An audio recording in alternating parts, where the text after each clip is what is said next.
So Stefan Thom is a principal architect, a security architect at Microsoft, and he's been working for Microsoft for 15 years. So everyone in here has interacted with him indirectly through their code, I'm sure. I met him at the University of Washington Microsoft Security and IoT retreat in Washington, and having learned about what he does, I thought he would be his input would be critical given all the IoT efforts we're doing here at IU, in the IoT house, at UIT, in ISE. So, and I said, oh, would you come out and talk? And everybody's always like, yeah, I'll come to Indiana. And luckily, he has actually agreed to join us and explain to us the architectural layer for securing and making a trustworthy, interoperable Internet of Things. So thank you. Thank you. So first of all, that shows how desperate I am to speak. And I'm super happy that a good pizza is still going to fill up a crowd of people in the room. So you have to eat your pizza, but you have to listen to me at the same time. So I hope there's at least one of those two things are going to be enjoyable to you. I've been working for Microsoft for 15 years. I have been doing for 15 years exactly the same job. That either means I'm not very good at it, or there's really a huge need for what I'm doing. I have set out 15 years ago to bring trust and integrity to operating systems. I started out on Windows, had worked there for around 8 years. I made features like BitLocker, drive encryption, virtual smart card. As you heard, most of you hopefully have had some interactions with features that either I have contributed to or actually built in the operating system. I also worked on Xbox One. I was one of the people who designed and built the code that runs on the security processor inside the console. So whenever you raise your fist in anger that Microsoft doesn't let you do with the console what you want to do, that's me. After that, Microsoft started out looking into IoT, which I felt was an interesting area, and I reached out to the group in Microsoft who does that, and I was just really curious to understand, so what are you guys doing for security? And really, you're building an operating system that is supposed to run on a device that sits on the lowest level of a parking garage? How is that device going to defend itself? And within 20 minutes, I got a call back from the directors, and they said, we know who you are. Would you want to do that for us? And lightheartedly, I accepted that. So I've been driving the security effort for Microsoft's IoT platform since then. We started out in taking an operating system that is well known, that is proven, industry proven in many different ways. And we are adapting it to these tiny platforms that have essentially no security at all. And we're trying to influence the industry to get, for example, TPM chips or TPM services onto these devices so we can have some measure of integrity, some measure of security on IoT devices. But I'll talk more about this during the slides. Let's start right into it. Also, first of all, I think we have 15 minutes of question and answer at the end, I believe. So if you really have a pressing question or you want to shout out bullshit or anything, just feel free to just interject it. I may decide, because I have the power, to either react to it or not. So you can, if you want a longer answer or more, more conversational thing, then we can do this at the end. Short questions or just shout outs of gratitude can happen, obviously, during the talk. Okay, so I want to say most of us who are not living under a rock have had at least some notion of interaction with IoT devices. And IoT devices come in many different flavors and forms, and some of them we might not even recognize as IoT devices. But with the availability of cheap processing power, we're seeing a total shift from microcontrollers, really cheap microcontrollers, to actual systems on a chip.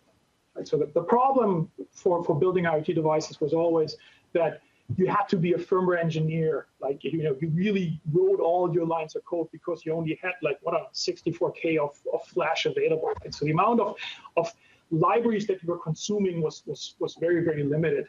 And you actually had a chance of vetting all the code that went into your device. But then on the other side, it made it very expensive to build devices or different flavors of devices. When we take a page out of the PC was successful because you could build your stuff based on other people's work without having to understand it. You can write a web server without having written a TCP stack or understood a TCP stack for that matter. That is something that is now applied for IoT devices, and as we have more storage on the devices, it is getting more and more accessible to people in the application space to build very, very interesting IoT devices. We're seeing that the classical operating systems are moving in because now very specialized real-time operating systems that you had to have really specialized training on to build something, which made the people who build those devices very expensive, are replaced by standard people that have written C code on some operating system. And also you can build and develop these devices on your PC and then build an abstract application that you can just deploy on the IoT device. So we're getting to a point where there's standard application platforms that do not resemble IoT devices at all. As I said, we used to have monolithic firmware that was compiled, and when you make one change, essentially, and let's say you have a device that needed some form of formal approval, you would have to submit the entire firmware for reapproval. Right now, we're seeing that there's a modular infrastructure. Like you have device drivers now. Let's say you have a device with a camera. You may consume pictures of that camera, though you have no idea what this driver does. Right? It's something that's delivered to you by the manufacturer of the camera. Device functions are dynamically updatable in the field. Right? That's great. If you realize that there's a bug in your washing machine, how do you fix that? Right? You can't. So people who build washing machines, they really slept safe and sound at night because they knew they built the washing machine, they put it in your house, and there was no online attack. Today, these washing machines are connected to the internet, and these people wake up in fear every morning because the headline could be, GE washing machines flooded houses all over the country. That is a bad morning for the guy who makes those washing machines. Usually these people have no idea how to, protect devices from the internet because they never had to. But the customers are asking for internet connectivity. So how do you build the device with no knowledgeable skills in building internet services, right? There's so much new things that are coming in on you that they historically can't serve right now. These devices are always on and always connected. So that means very much like your router, if you manage to subvert one of those devices, your malware can live there in perpetuity. Show of hands, who has updated the firmware of their washing machine ever in their life? Thank you very much. Right? This is not happening. I could do the same thing and ask the question of who has updated the router firmware. That I might see one or the other hand, but still, if I ask the follow-up question, how do you know that you could trust that firmware update that you just installed? So we're looking at a lot of problems. With these devices and with these wonderful applications of operating systems, we see very short development cycles, and that's something that the industry wants. They want to be able to ship 3 different devices in a year. They don't want to sit and develop something for 5 years, put all their company's assets on it, and then bet on this succeeding or not. They want to be able to react to market trends very fast. They want to add functionality very quickly so they can see, my washing machine needs to send tweets to me. If that is a thing, then you want to be able to enable this very quickly. And then also building this hardware is getting cheaper and cheaper, right? Because you don't have to be a hardware engineer anymore to build the platform that you operate on, right? We're seeing systems on a chip. We're seeing development boards that are actually being integrated into devices like this. So we're seeing very common built hardware. That's the PC world all over again. Like we're coming to an infrastructure that is very well known, that has running well-defined operating systems, because the operating system doesn't have to specifically know and understand what the device is. Hardware is self-identifying. That again brings down the development cycle, and it removes the risk for the company to actually build these devices. Now, why is this making me nervous? I alluded to this a little bit already.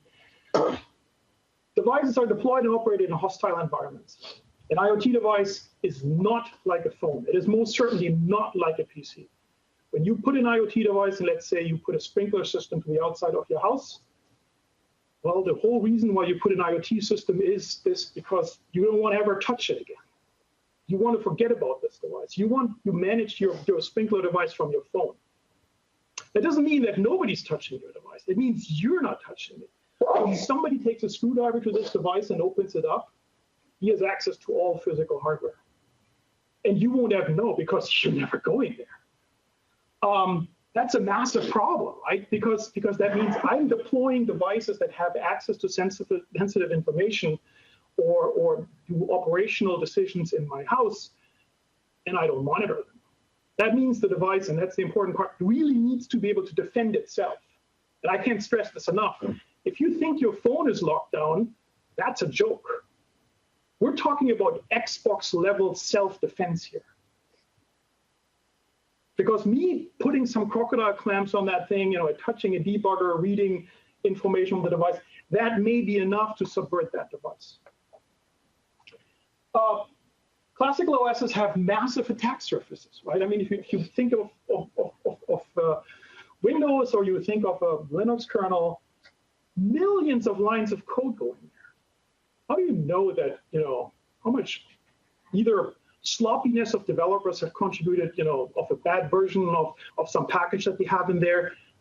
How much intentional malware is in there? Since you cannot vet what goes in there, you have no idea what you're actually deploying. OS and drivers and services can't possibly all review it. Yeah, so coming back to that video driver from that webcam that you bought, as a device manufacturer in China, do you really trust that code that this Chinese webcam manufacturer is shipping to you? Because you're getting this as a binary. Are you going to reverse engineer this? Are you claiming to understand everything that goes on in this device? If you willingly allow these drivers into your system, you're gambling away your security. Because at the end of the day, it's your name on the box. It's not the Chinese camera manufacturer. Here's something funny to admit from a Microsoft employee. The PC model is not necessarily a shining example of computer security. Yeah, unfortunately, that's true. If we take this as the model for the Internet of Things devices, then we're not really doing the right thing. But if we are innovating on this, and keep in mind, Xbox One is running Windows, well, not once, but 3 times, then we can assume that Xbox One has so far done a fairly good job of defending itself. So the operating system can defend itself. We just need to give it the proper hardware to do so. Physically servicing a device may not be feasible. I can't stress this enough. IoT devices are expected to be in the $10 range. If I deploy that device to a 50 feet high pole, it is going to be more expensive to go up there and fix it than to put a new device there. So technically, if I shoot it, take a gun and shoot it down and somehow get a new device up there, it's going to be cheaper than sending somebody up there and fixing it. Completely ignoring that they're made devices that you can't even get to. If I put a device in a concrete slab and it's buried under 3 feet of concrete, and I realize the device needs to be reset, then I really, really screwed up. If there's a problem with firmware that needs to be updated physically, yeah, I'm really in trouble.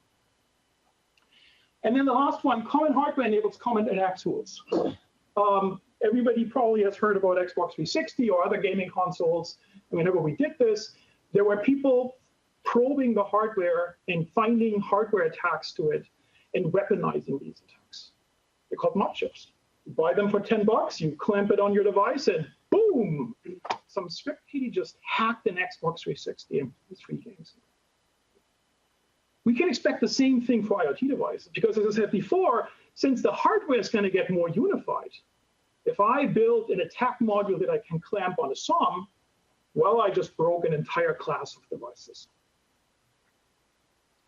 What do we need to stand a chance here? And so this is the step that we did to look into proactively approaching these problems and saying, okay, right now, we feel that we need to address this from a couple of angles. So we're not, giving the farm away in 10 years when everybody has IoT devices everywhere. We need to physically and logically secure devices. That means we need to make sure that the guy with the crocodile clamps cannot easily get to stuff, right? We need to make sure that these devices are high integrated. We need to make sure that identity and device secrets are not openly accessible in some unencrypted flash media, that people cannot read RAM content very easily in a way that it would spill all the secrets. We need hardware-bound challenger device identity. Right? Since these devices are not necessarily meant to be physically touched or interacted with, when we talk remotely to these devices, we need strong proof that we're actually talking to the real device. And that is, we need to resist virtualization. We need to resist duplication, cloning of these devices. For a device manufacturer, this is a massive problem because, as I said, the hardware is getting the same. So a competitor could essentially look and say, oh, I'm using this board, and here's the firmware. And if I can put the same firmware on the same board, I can sell your product. And it's going to be indistinguishable for you. But since the money is not coming from the device, the money is coming from the service attached to it, well, there's a bunch of devices that show up and use your service for free now. And you can't do anything about it because you have no idea which ones are yours and which ones are gray market devices. It gets even worse when you manufacture those devices, let's say in China. Who says that this Chinese manufacturer is not putting on a night shift because he has everything you gave him to build those devices? He produces 10,000 devices you bought from him, and then he's producing 20,000 devices at night that he sells to the gray channel. These devices are literally indistinguishable. We need a deterministic execution vector at startup. Right? We need some ROM code that we can say when we reset the device, we know where we're starting off. Being able to boot something from a USB device or booting it from here or booting from there is great for development purposes, but that is completely counterproductive to a production device. We need to know how these devices come to life, what policies they're operating on. We need strong isolation of sensitive code execution. So while a generic operating system allows me to do all kinds of wonderful things, there may be contexts that I need to protect, physical context that I need to protect with high integrity. So think of that when you have a furnace in your house and you have a thermostat. And the thermostat, can talk to the furnace and it can, turn the fan on and off and, can bring the temperature up and down. That's all wonderful. But the mechanism that ignites the furnace, that's high integrity.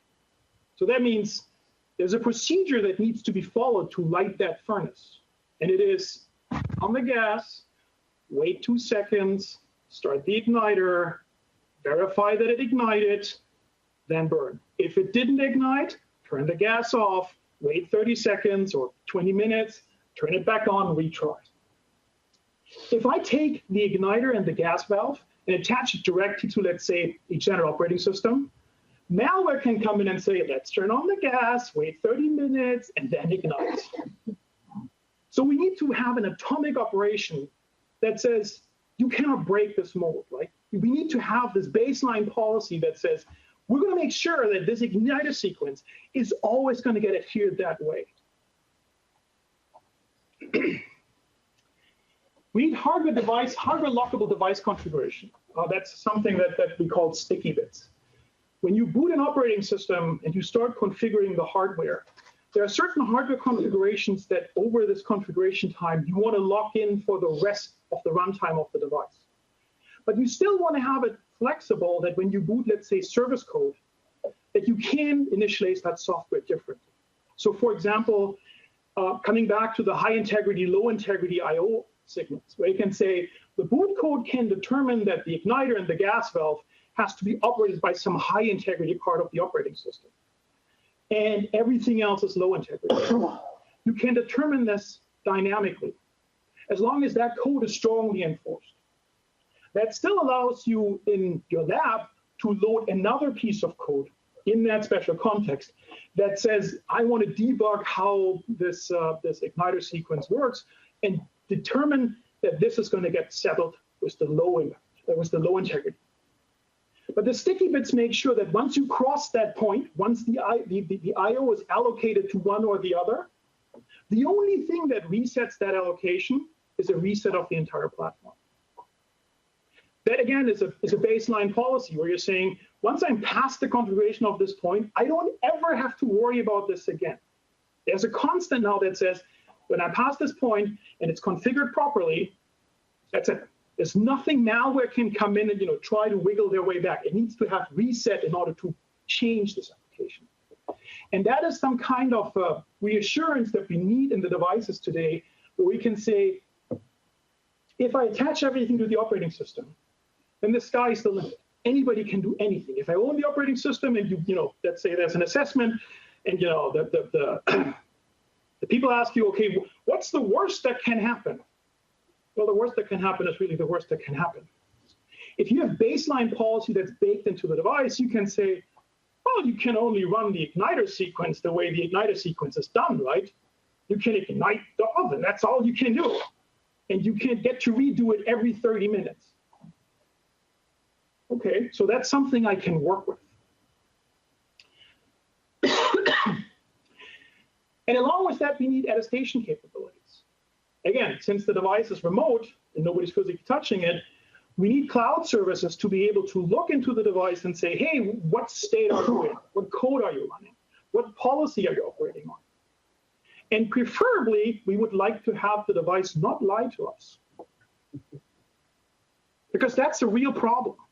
If, as an example here, if I build a device and I realize, oh, there's malware that is, subverting my device, and I can talk to my device and say, hey, what software version are you running out there? It's N. Okay. All the good devices will report N. All the subverted devices will report N. I'm like, okay, I found the bug. Let me fix it. I make a new firmware. I ship it out to the devices. All the good devices take the firmware, and now they're reporting M. And all the bad devices are reporting what? Yeah. M, of course, because they are smart malware. It's the, what version do you want me to be? Because they have the ability to lie. So at the end of the day, I do an update and I say, problem solved, right? All my devices are good again, except they're not. So that goes now in order to fix that problem, I have to write a letter to all my customers and say, please take that device off the wall and throw in the trash, because there's no way for me to ever find out if you have malware on your device or not. So we need the ability for the device to not be able to lie to me. We need attestation that is baked in so low in the platform that malware has only the choice to say, yes, I'm here, or if the device took the update, well, the malware is gone. So that means the report, the attestation that I'm getting back from the device, actually is something that I can pose actions on. And devices that have malware that will resist the update, because that's what malware is going to want to do, it'll always report back, I'm N, I'm Y, I don't know what I'm supposed to be. And we can try to send the firmware again and again and again. And if the device really doesn't update, well, then I only have to write a letter to all the machines that are actually in that state, which in return seeds with your customers a warm and fuzzy feeling that you're not making everybody nervous over something that is not really applying to them. We need immutable attention triggers. So what that means is when the device operates, and most of IoT devices only have really a meaning if you see them in context with cloud services, then we need to somehow force the device to do something for us. So let's say there's a configuration update, and let's say the device is in a bad state. And the device says, I'm not listening, because somebody has done something to me that is working for him, and the device now really needs to take that update, be it policy or code, but the device is not going to. So we need to take its cookie away. We need to make sure that this device can only operate in a certain amount of lifetime. So it is forced to pull this update because we have no longer just hardware, we have a service contract with them. And the device is just the last end of that service contract. And that, I know this must sound funny for anybody who has followed Microsoft over the last few years. The use of well-established standards and industry regulation is something that is incredibly important to us now. I say now because it always was, but now it is. Because we feel that the openness that needs to be there, the ability to inspect code, the ability to inspect functionality is something that needs to be out there. And even then there are attacks, and I'm going to go over those attacks later, that make it questionable. But we have to have the transparency that allow people to say, I want to know what's going on there, and I can do this by either looking through code or looking through tests that security labs, for example, have done. So what does physically and logically secure device mean?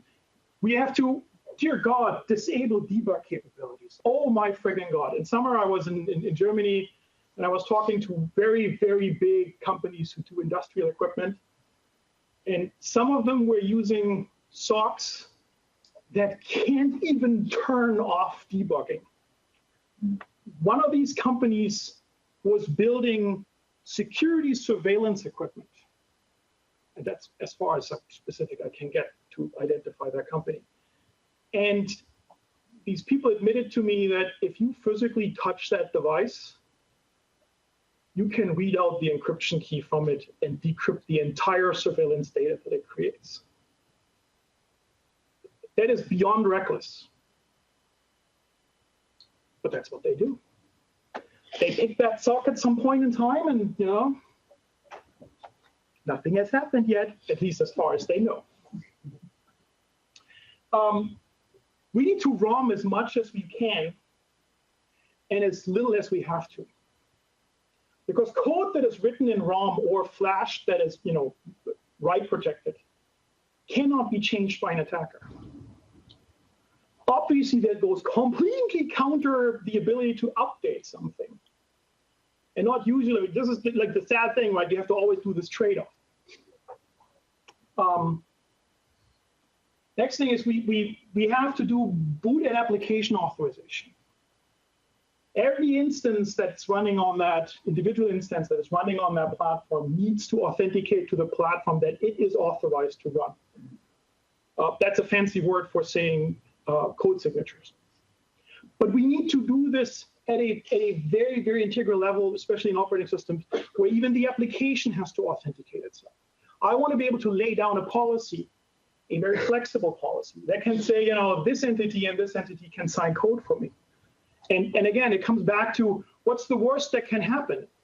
And if I know that there's a manufacturer who's building devices and somebody building malware, and if I can say this malware applies to that device, and since we're running on the same device, on the same operating system, but since this is not signed for my device to run, I don't have to worry about it, because that code will never come to execution.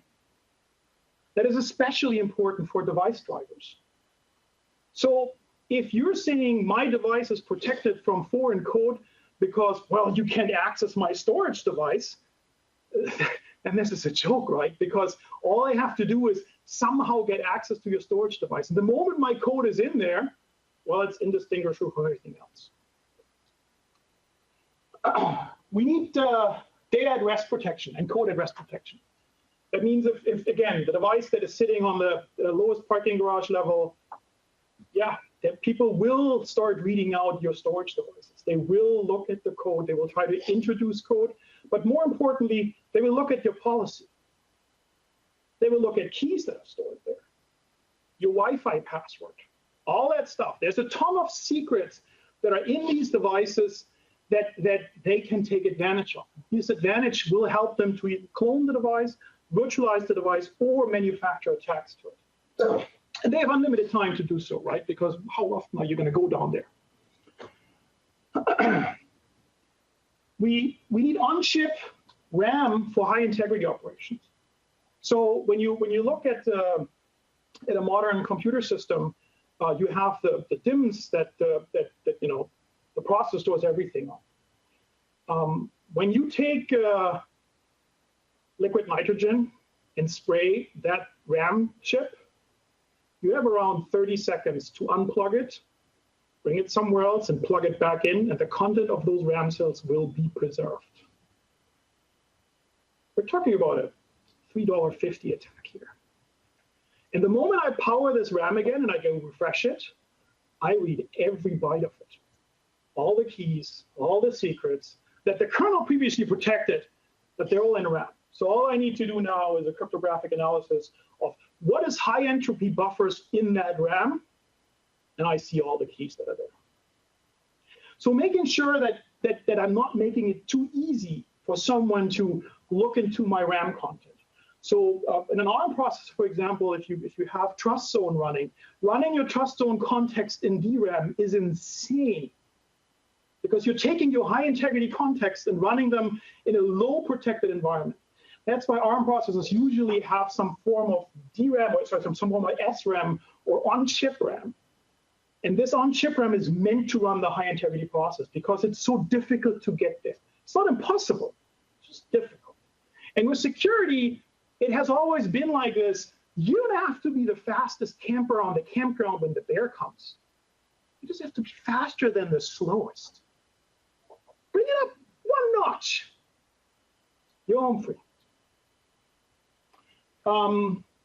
We need dynamic runtime integrity protection, right? That means we need to have some measures where the system can make sure that if there's outside tampering with execution context, for example, that this can be detected. And that either means you're monitoring certain digests of code segments, you're essentially having the ability to recognize how your code and how your image is supposed to look like. Device identity. This is what we started out with that was most important to us, because it's a problem that really needs to be solved. When people think about device identity, the first thing that comes to their mind is, hey, let's use the MAC address because it's 6 bytes, and who could tamper with that? And actually, you only get to use 3 because the first 3 are the manufacturer identifiers. So a 3-byte identifier, that's enough for the world of IoT. It's not. Also, the problem with symmetric secrets is that once you know it, you can spoof it, right? So if somebody comes to you and says, let's make sure you're the right guy, and you say the password is Rosebud, and says, thank you. He now knows your secret, right? So symmetric secrets in a way really don't work. So what we need is something that is challengeable. And what we came up with, we looked at the TPM, and Microsoft has spent a lot of time around the TCG to build the TPM. We essentially said we need that used to work, okay. We have a reset vector in hardware, and that essentially we have a register with an ID. That ID can only be read until this little switch that you can see there in blue is turned off. And that is connected to, well, you guessed it, a sticky bit. So whenever you boot the platform, you can read the identifier. But the moment you pass a certain trust boundary, you flip that switch and nobody can ever read it again until you reboot. And with that identity, you take the measurement of the mutable code that is happening next.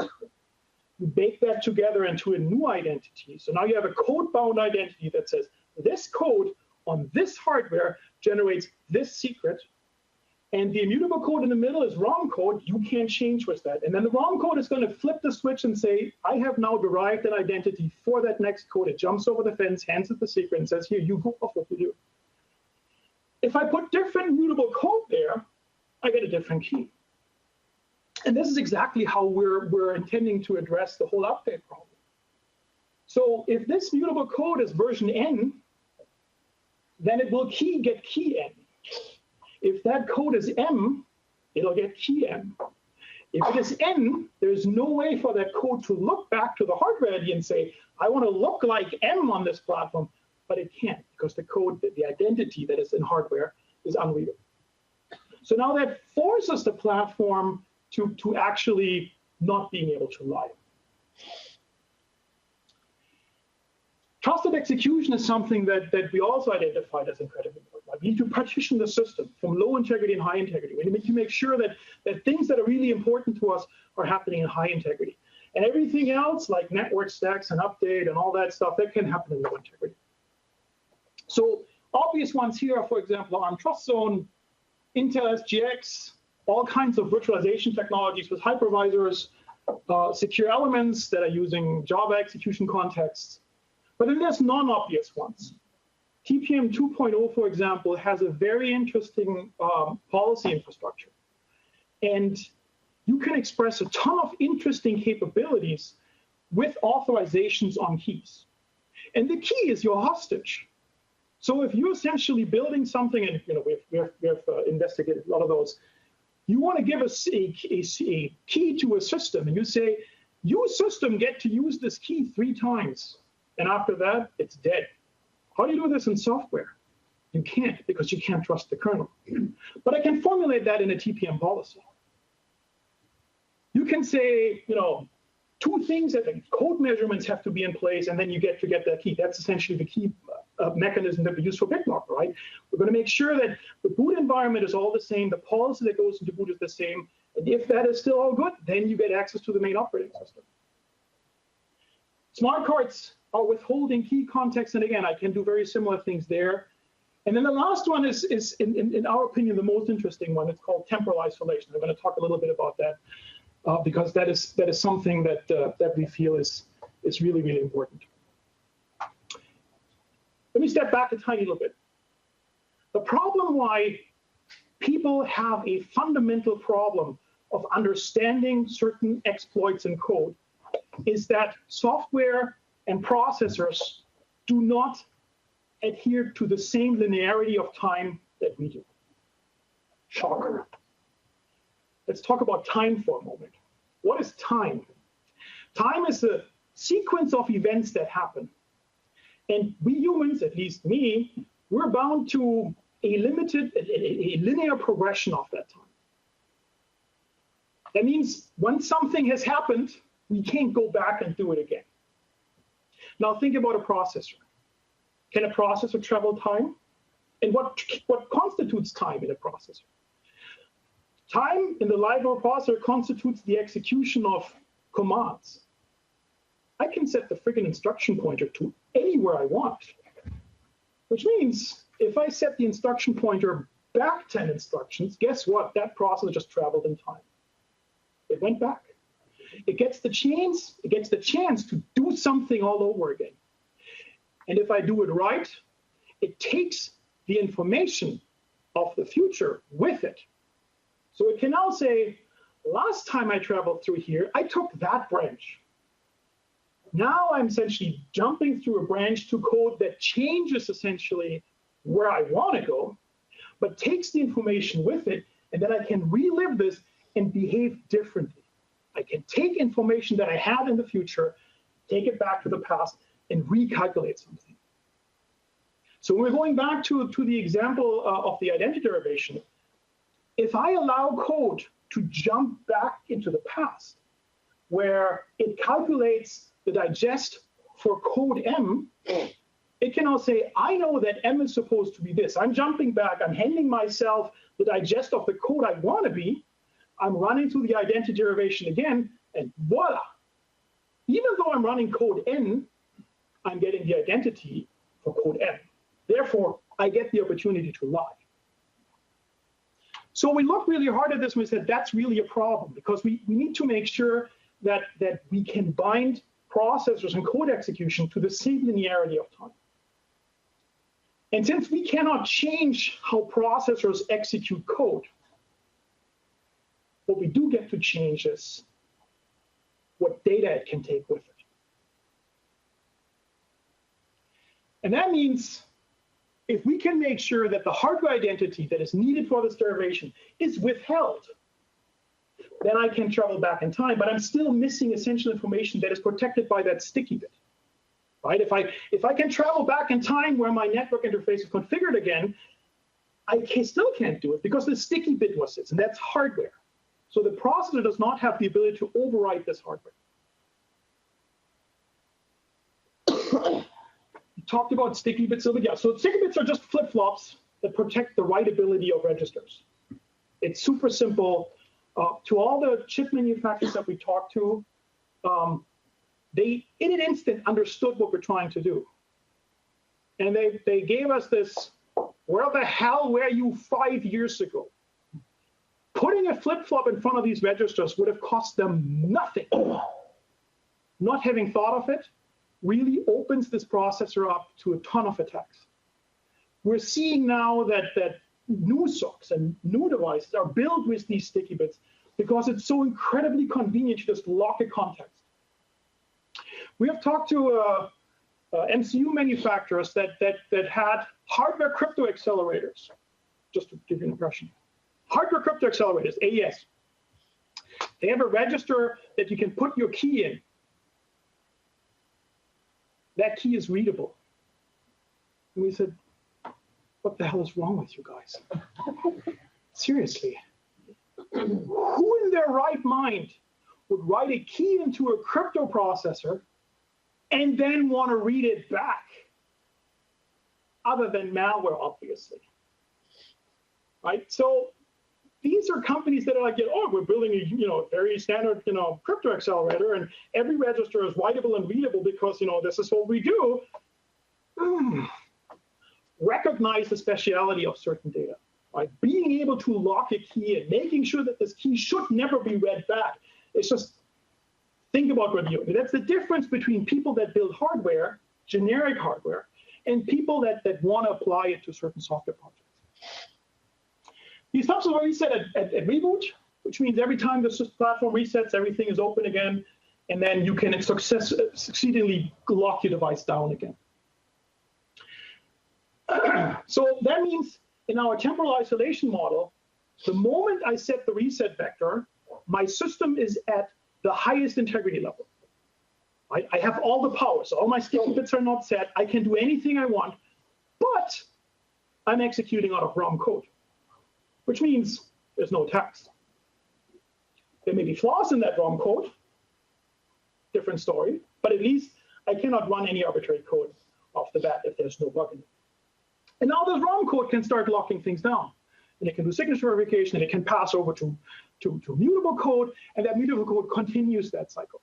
And by the time malware can actually start interacting with the system, so much of the system is hopefully locked down that malware just sits there and says, there's really not a lot I can do here. But that's intrinsically baked into the platform. Device attestation. So over the 15 years that I've been working on this, I can't even count the amount of times people have tried to do local device attestation, right? So how there's code executing in a platform, and that code wants to know, am I in a good state? Show of hands, who thinks this is possible? I led you to that answer. It's not. Because you're facing the problem of a brain in a jar. Who thinks you're really sitting in this room here? We don't know, right? We all could be brains in a jar somewhere on a shelf. We have no idea. That's exactly what code is, right? We can virtualize all this code. We can virtualize everything around that code, and that code, if it were a being, would say, everything looks fine, right? And if I talk to an outside entity and that entity comes back to me, can I trust that? Right? It's this age-old question when you go to someone and you try to self-assess if you're sane or not. I'm not sure if I'm sane. The only person who can tell me that I'm sane is probably my shrink, and even then, I don't know. Because the answer to me, what is if I'm not sane? I might not even believe what he says. I might hear something fundamentally different. So in that case, local attestation really doesn't matter. Because when you do international travel and you look at your passport, how do you know that your passport is real, that it's valid? You don't. Plus, you don't care. It's the only passport you have. So if you decide that this passport is worthless, what else are you going to do, right? This is all you have. So the question for yourself, am I healthy or not, is completely beyond the point. It is being able to convince someone else out there that you are trustworthy and you can be dealt with, right? And you hand your passport to the border agent, and he looks at this and says, yeah, I have my ways to find out that, this is really your picture and your fingerprint and whatever. This is really you, and, the passport that get it, right? That's what this is for.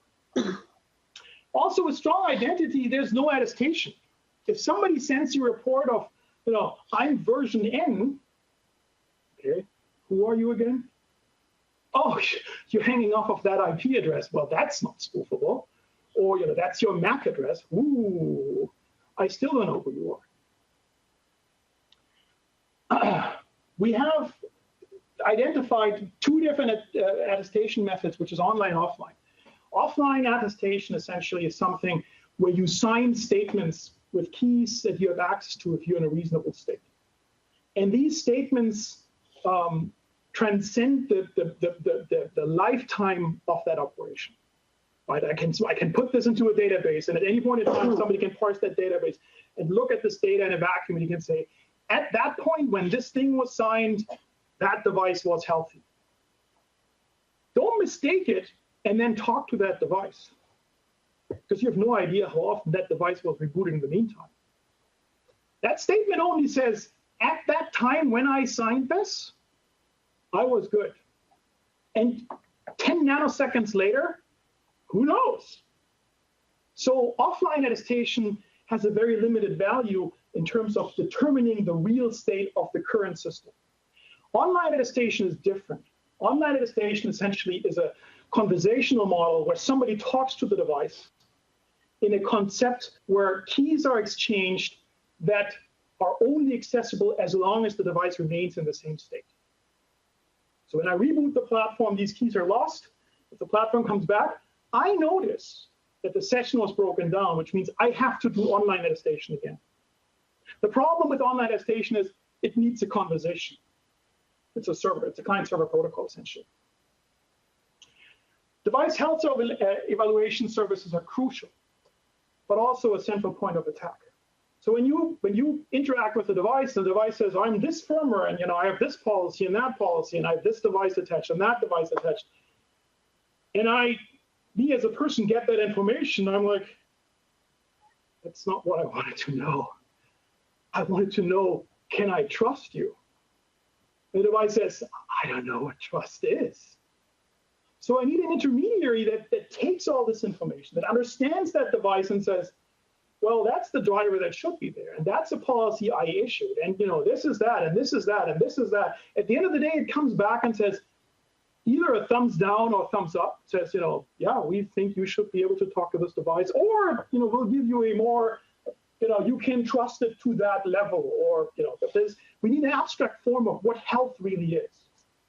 You can go to your doctor and he's going to tell you in medical terms exactly how you're doing it. It's completely meaningless to you because you may not have a medical PhD.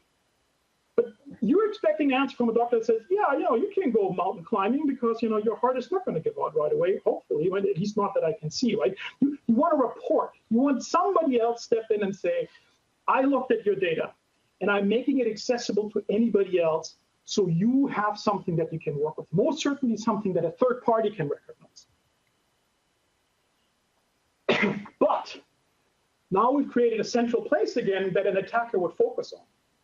Because now I really want to attack the policies of this health evaluator. And I want to make sure that my dirty device gets a health certificate from that service that indicates me as good. Attention triggers.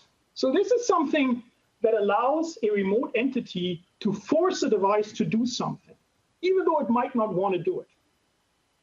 So that means there may be something like a heartbeat request that comes down from the server that says, you sent me some cryptographic nonce every n minutes, so I know that you're still there. So that's a heartbeat, for example. When you issue a health certificate to a device, you may limit the lifetime of that certificate. So the device has to go back every 4 days and get a new one. Because otherwise, if you issue a generic certificate of health, if somebody breaks into that, releases the key, he can use that certificate in perpetuity. So we need to have limited time frames where the device has to go through attestation again. And since all this is machine attestation anyways, we really don't care, because that's just additional traffic on the network. We have counted integrity usage. So that means I can issue very much like a prepaid token to the device, and I can say, here, you get to talk to the service 25 times. And let's say every time is 4 hours. So now you can authenticate yourself to the service until the thing that holds your key says you're out of options. You have to go back and get a new block of tokens. And then the final one, and that's something that we like a lot, watchdog counters are timers on platforms that, if they're not triggered properly within a time frame, hard reset the platform. And today people do this because they say, when their code essentially says every n seconds I'm going to write something to that register, because when the platform crashes and I hand an endless loop, I won't write that register. That will then reset the platform starts again, it becomes responsive again. But malware, so let's say we want to make sure that these timers are used for malware detection. Malware is going to say, I'm not going to take any updates anymore. And again, that device is bored in 2 feet of concrete. How do I make this device take my updates again? Because I can't get to it. I can't push the button. I cannot change the SD card on it. I need to convince the device. I need to force it to take an update so the potential attack that is going on it can be eradicated. So we're thought of a cryptographic watchdog timer that essentially, instead of just writing a 1 to a register, takes a cryptographic authorization that is parsed in hardware. And the device itself cannot calculate it. So that means the device knows that sitting on this time bomb, which is going to blow up, and it knows when it's going to blow up, and it can talk to the service and say, hey, service, I need a new token. Please calculate one for me. And the service says, yeah, sure, here's one. And I get that token and I stick it in and I get a new lease on life. And when the device is malware possessed and it says, I'm not taking any updates anymore, the service says, you know what you're doing, I really don't like you. Could you reboot for me so we can do a new attestation or download new firmware? And malware says, no, I'm not going to do it. No, okay. Be like that. I wish I had something like this with my kids. Be like that. And boom goes the dynamite, the platform dies, it reboots, malware's gone, and we're entering a high integrity state, right? Remember, we're always starting in the highest integrity. So now we're starting in a high integrity world again, and we can identify what caused this from happening. Why did this happen? Like, oh, look at this, the cryptographic watchdog timer fired. So something prevented us from writing this. Let's talk to the server first. Let's see why the hell we either didn't get one, like we were crashed maybe, or why it was withheld from us. And then we can remediate. And we can remediate before malware has a chance to go back.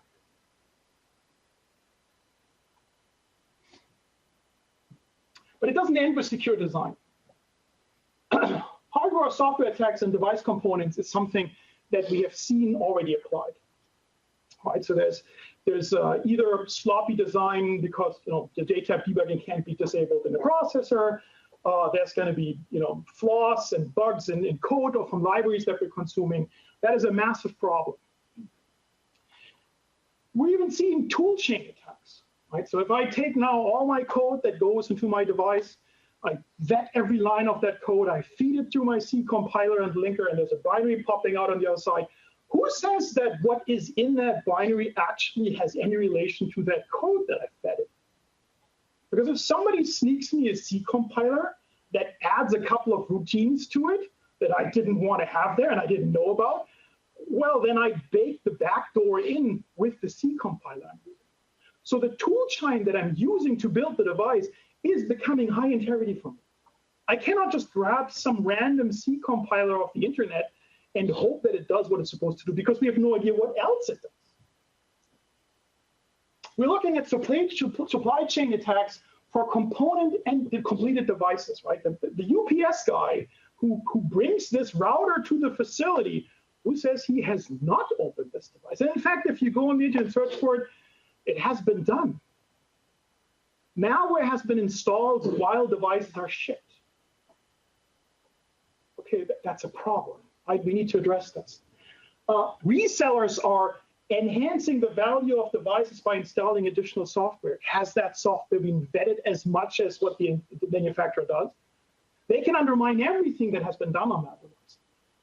The guy in the blue pants who puts the thing on the device, usually, and today it's like this, he has to log into the device, type in the Wi-Fi password and all that stuff. Seriously? You're taking the most important information that you have and handing it to a guy who makes minimum wage? That is your security strategy? Like, you have high-paid engineers and security officers that design the device, blah blah blah, and then at the end of the day, the guy who is easily bribed into anything is supposed to handle your most sensitive data? That can't be. Yeah, we're seeing manufacturing attacks from rogue employees and social engineering, right? I mean, everybody of us knows probably what our price is, either for blackmail or, it's worth thinking about how much money would it take for you to take a USB stick and plug it into some computer if somebody talks to you in the parking lot. And anybody who says I'm not bribable is a liar. So accepting the fact that everybody has that, and I'm not saying that's bad, but accepting that we have that makes us think that we need to have to be able to take that opportunity away. We need to be able to take employees out of the position to cause that widespread damage. When we released software back then for Xbox One, you have no idea what kind of burning hoops we're jumping through. The poor fella who had to go to our secure signing facility to get a new firmware load signed for Xbox One, that guy did not have a good day that day.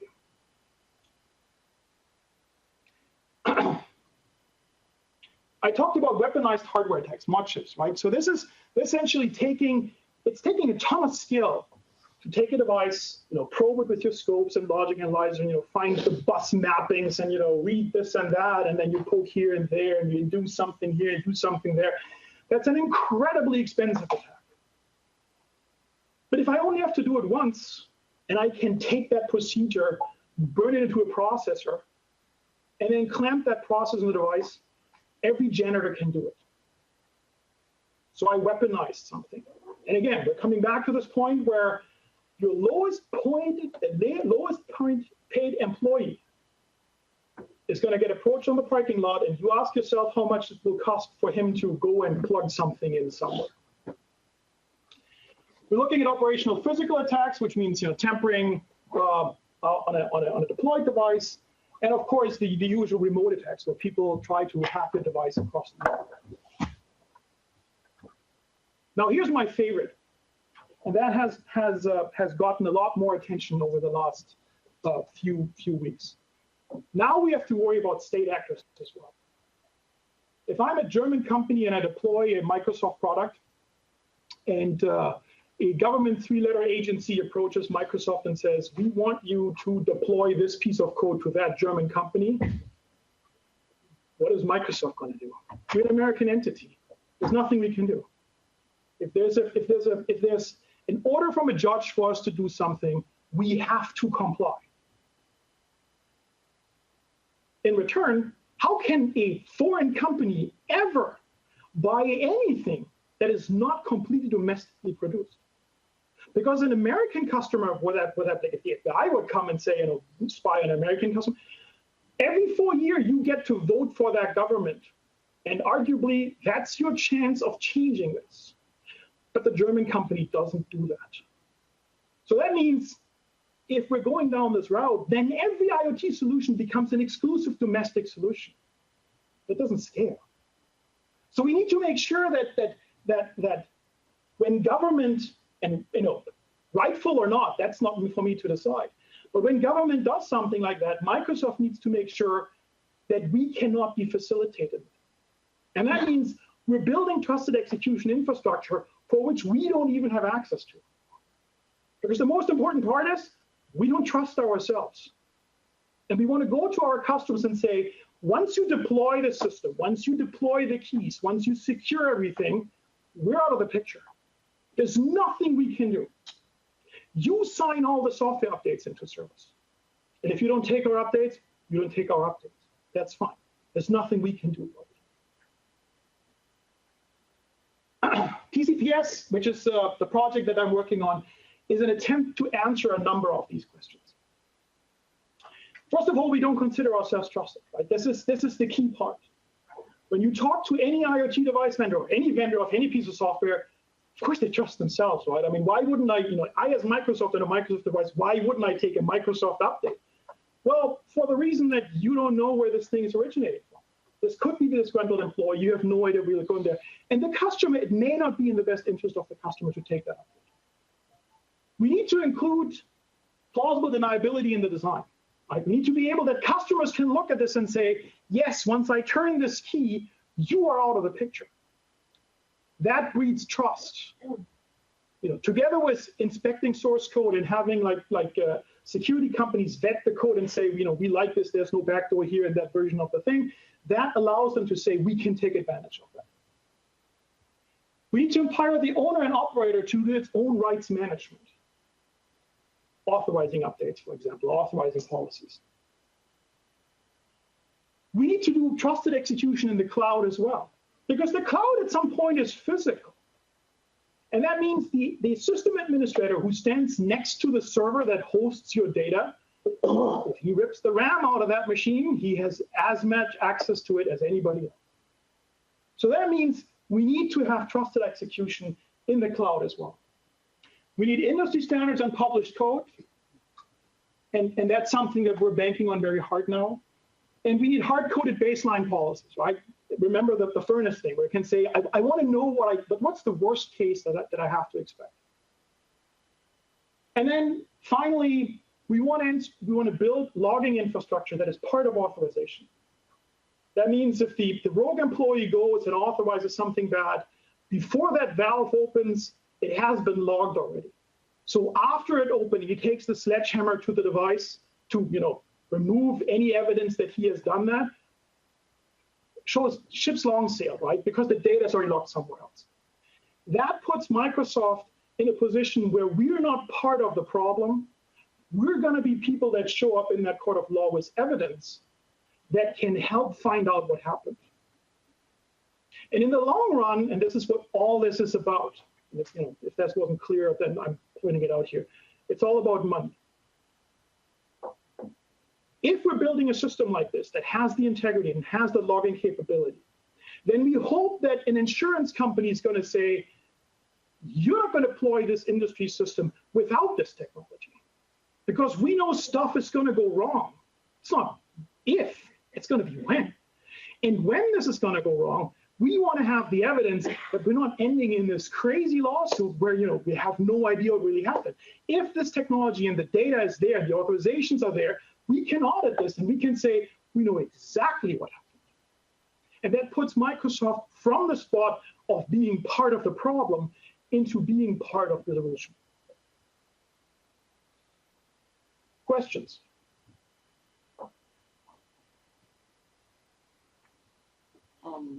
Usually when we're talking about security, there are mostly two vectors that we're going to protect. One of them is user data, and another one is DRM, and to protect movies or commercial contents. And we constantly see that it's conflict when designing such a security hardware that DRM vendors would like to execute arbitrary codes to patch their flawed encryption, and they might raise a conflict when designing something like Xbox that is a multimedia player or device. So how do Microsoft deal with these situations? So if you squint and look at this deck, you see that this is DRM, right? This is the essence of DRM. So another disclaimer, I'm not that smart. I essentially took what I learned in Xbox and applied it to IoT now. That's exactly it, right? I'm really not that smart. So yes, this is exactly DRM what we're doing here. The point is that people perceive DRM on Xbox as negative because, wow, you have to pay for the movies now? That really sucks. But at the end of the day, here we're protecting physical assets. Right? We're creating infrastructure that makes rights management possible. And this is rights management that's working on your behalf and on your behalf.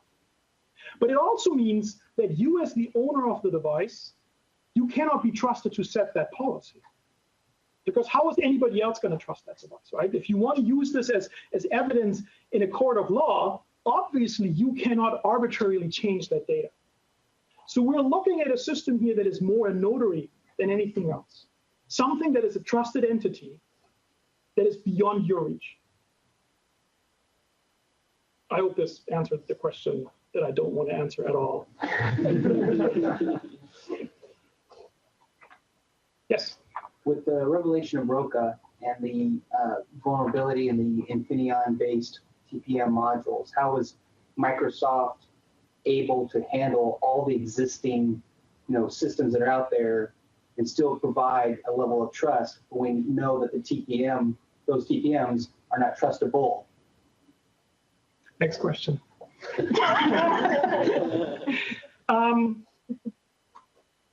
Yeah. So first of all, the TPMs are still trustable. The level of what you trust them with is just lower. So for anybody who has not paid attention to what happened here, the Infineon RSA library has a vulnerability, and it is a little nearsighted when it generates keys. It just a little picky of how many different keys it can create. That is a problem. It's still a large number of keys, but it's not as strong as it could be. So what has been published is that the Infineon TPMs, which we all regarded as one of the most secure TPMs on the planet, has now a very, very flawed RSA implementation. And since this is considered hardware, if hardware has a bug, we all know what we do with it, right? We throw it away because you can't fix hardware. But I want to say that compared to a software-generated key in a kernel that has been able to access with a ton of third-party device drivers, where any of those device drivers can monitor what my key creation process is or even interfere with it, that key creation process in the TPM is still better than that. So yes, I have an Infineon TPM on that Surface Pro 3. And yes, I'm really upset about that obvious, and I can't say it, fuck up.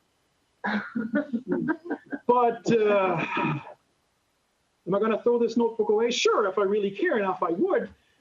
But then there's other factors, right? So yes, if you're really conscious about security, you don't want to use the old Infineon TPMs. You want to buy new ones.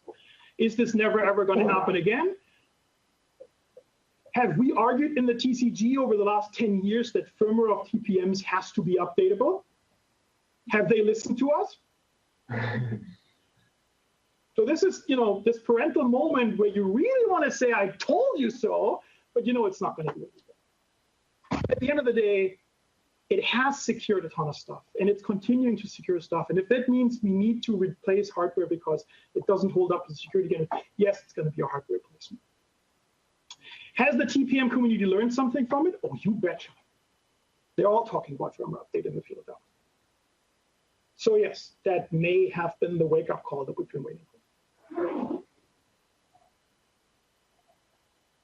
Speaking of inability to repair hardware, right to repair legislation has come up in the news again recently. And I'm wondering if your team has given any thought to how that would interplay with like your security models. Yes. But in a way that may not be obvious, right? So the PC model of you plugging around VGA cards in your computer is terrible, right? Because you can plug anything physically into the bus that reads any secret via DMA, right?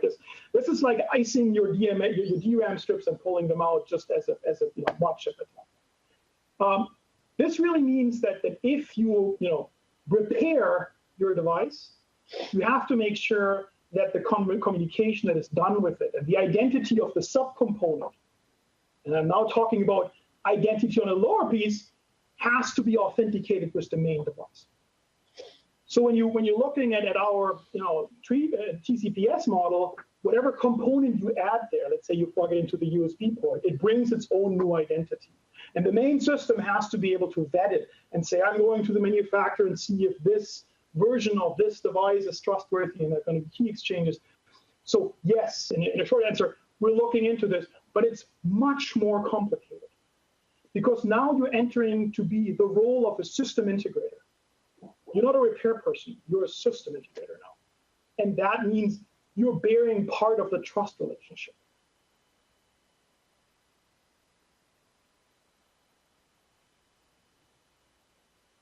So bear with me as somebody from a law school, we tend to think about consequential effects. You mentioned during the I'm not going to pronounce it. Attestation. Yeah, that one. It's just network bandwidth.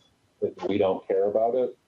When you think about implementing these in IoT devices potentially at scales we previously had never seen in just PCs, laptops, one person could then have 15 IoT devices. Like that's a joke, right?